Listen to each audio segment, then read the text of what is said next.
हादी के ऊपर एक ही वक्त में परेशानियों के पहाड़ टूट जाते हैं। उसे इस बात की समझ नहीं आती कि आखिरकार वो करे तो करे क्या, क्योंकि एक ही शौकत साहब की बेगम थी जो हादी के साथ प्यार से बात करती थी, मुस्कुरा कर बात करती थी। लेकिन जिस दिन से हादी की असलियत इसके सामने आई है तो ये हादी की शक्ल भी नहीं देखना चाहती। लेकिन एन इसी मौके पे हादी के लिए एक खुशखबरी आ सकती है। वो कौन सी हो सकती है? जिस हिसाब से शौकत साहब ये बातें सारी की सारी बर्दाश्त कर रहा है, अगर इस जगह पर कोई और फालिद होता तो कभी भी ये बातें बर्दाश्त ना करता और दो टोक में बातें कहता सबको कि भाई इसका हक है, मैं इसे अपना पूरा का पूरा हक दूंगा। अगर इसी जगह पर शौकत साहब से बातें करता है तो सबकी जो ज़बानों को होगा वो चुप लग जाएगा, ताले लग जाएंगे और कोई भी ऐसी बात नहीं करेंगे। नेक्स्ट एपिसोड में क्या ट्विस्ट आप लोगों को दिखाया जा सकता है, क्या क्या इंटरेस्टिंग चीज़ें इस ड्रामे के अंदर मज़ीद होने वाली हैं, जिनसे शौकत साहब की बेगम को इस बात का पता चला है कि भाई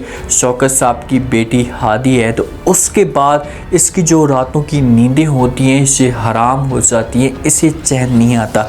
सारे के सारे घर वाले इसे समझाने की कोशिश करते हैं कि भाई थोड़ा सा ठंडे दिमाग के साथ सोचो, सारी चीज़ें ठीक हो जाएंगी, एक दफ़ा मनूर और एहसन की शादी हो जाए फिर एडजस्ट कर लेंगे सब कुछ। लेकिन ये बातें नहीं सुनती। सबसे पहले तो एक काम ये करती है कि जब अपना बिस्सापुर ये गोल करती हो यहाँ से जाने का फ़ैसला करती है।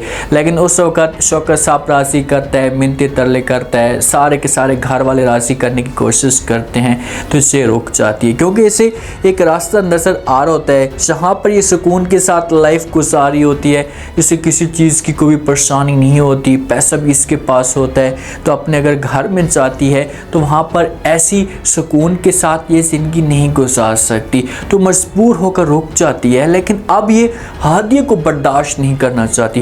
रात का वक्त होता है, हादिया सुकून के साथ गहरी नींद सो रही होती है, बेचारी नींद तो नहीं कर रही होती, उसे भी सुकून नहीं आ रहा होता, क्योंकि उसे इस बात का पता लग चुका है कि भाई आगे जाकर मेरे लिए बहुत बड़े मसले खड़े हो सकते हैं। अपने कमरे के अंदर मौजूद होती है, इसे पहुंच जाती है इसके ऊपर जो शौकत साहब की बेगम है, सारा की माँ।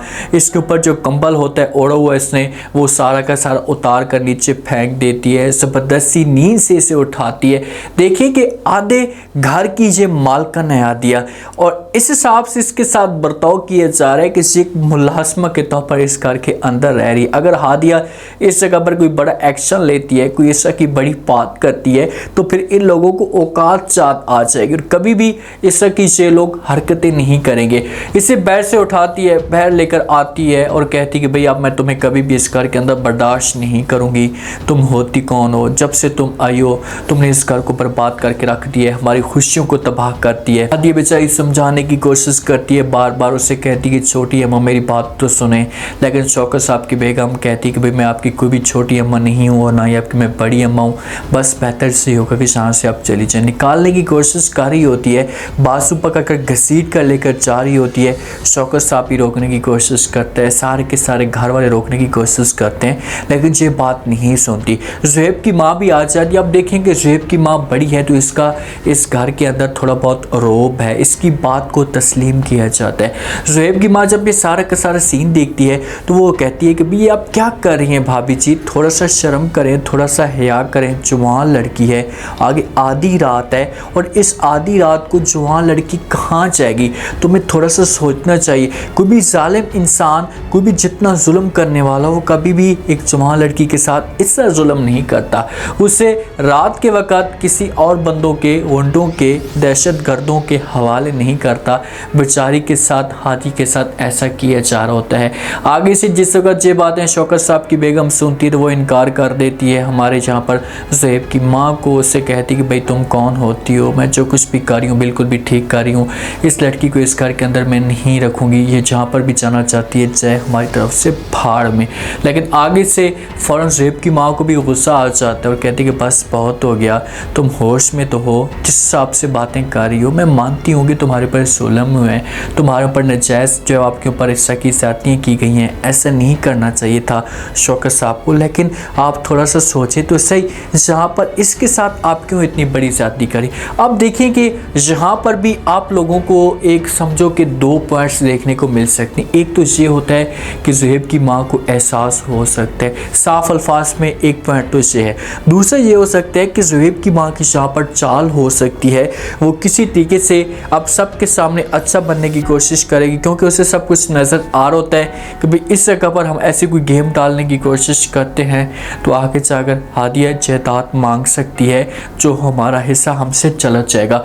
तो बाद में ये शौकत साहब की बेगम को समझाने की कोशिश कर सकती है, उसके साथ ये बातें कर सकती है कि होश के नाखन लो, हम हादिया से जायदाद ले लेंगे, उसके बाद हादिया को किक मार देंगे। ये चीज़ें भी 80 से 90% हो सकती है। इस वक्त तो ज़ुहैब वाले सारा का सारा सीन देखेंगे तो वो तो बड़े खुश हो जाएंगे कि यार चलो हमारी माँ जो वो ठीक कर रही है, लेकिन इसके पीछे भी कोई बड़ी साजिश हो सकती है। इस तरीके से बेचारी चुप हो जाती है, मजबूर हो जाती है। इस जगह पर ज़ुहैब की माँ के ऊपर गुस्सा तो करेगी, लेकिन ज़ुहैब की माँ का बड़ा फैसला होता है और इसी वजह से वो कहती है कि भाई आप इन चीज़ों को देखें, ऐसा कदम ना उठाएं, इतनी बड़ी ज़्यादती ना करें। तो हादिया को छोड़ दिया जाता है। अब हादिया अंदर से टूट जाती है, उसे इस बात की समझ नहीं आ रही होती कि भाई आखिरकार वो करे तो करे क्या, क्योंकि नानो के पास जाने की कोशिश करती है तो आगे से नानो इनकार कर देती है और कहती है भाई आपका घर वही है।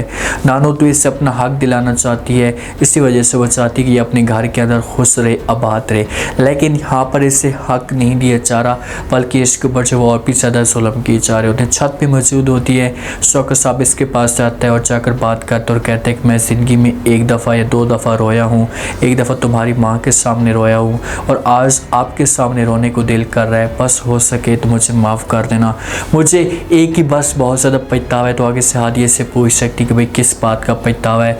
तो शौकत साहब कहते हैं कि मैंने आपकी माँ को नहीं छोड़ना चाहिए था, आपकी माँ को कभी भी मुश्किल वक्त में अकेला ना छोड़ता तो आज ये सीन पैदा ना होता। तो आगे से हादिया जब से बातें सुनती है तो समझाने की करती है शौकत साहब को, उसे कहती है कि भाई मुझे भी ज़िंदगी में एक बहुत ज़्यादा पछतावा है, दुख भी है कि भाई मेरी माँ आपके साथ मोहब्बत भी ना करती, उसने मोहब्बत की थी जिसकी बुनियाद पे आपने उसके साथ इतना बड़ा धोखा किया। जब ये बातें शौकत साहब सुनेंगे ना तो वो चुप हो जाएगा, उससे चुप लग जाएगी, क्योंकि इस बात के अंदर देखा जाए ना तो बहुत ज़्यादा वज़न होता है, इस बात के अंदर एक बड़ी एक अहमियत पेश जाती है अगर शौकत साहब इस बात को उस नज़र से देखें। लेकिन इस वक्त इसकी अकल में या इसकी जो शर्म है इससे मरी हुई है तो ये कुछ भी नहीं कर सकता और हादी को सिर्फ और सिर्फ यही कह सकता है, इसके पास ये अल्फाज हैं कि हो सकता है कि आप मुझे माफ़ कर दें। एक बात देखें कि हादी दिल की इतनी अच्छी है, जो उसके दिल में ऐसी कोई भी बात नहीं है तो वो कभी भी इन बातों को इतनी ज़्यादा अहमियत नहीं देगी और शौकत साहब को कहेगी कि ठीक है भाई मुझे किसी किस्म का कोई भी एतराज़ नहीं है,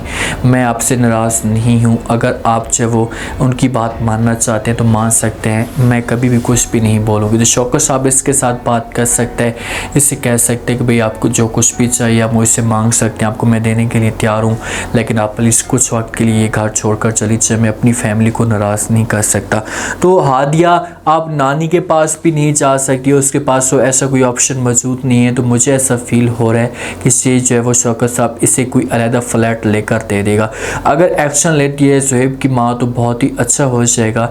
ज़ुहैब अकेले में बैठकर उसे किसी तरीके से समझाने की कोशिश करेगा, फ़ायदा उठा सकते हैं, लेकिन जिससे उसकी आंखें भयानक दिखाई जा रही हैं, जैसा उसके एक विलन का किरदार दिखाया जा रहा है, तो उसके पीछे कोई बड़ी साजिश हो सकती है और ये शौकत की बेगम को अकेले में बैठकर समझाने की कोशिश करेगी। सारा वाले भी इसके मुखालिफ हो चुके हैं हादिया के, ये भी हादिया के साथ बात नहीं करना चाहते, बेचारी अपसेट है, समझ नहीं आ रही कि आखिरकार वो करे तो करे क्या।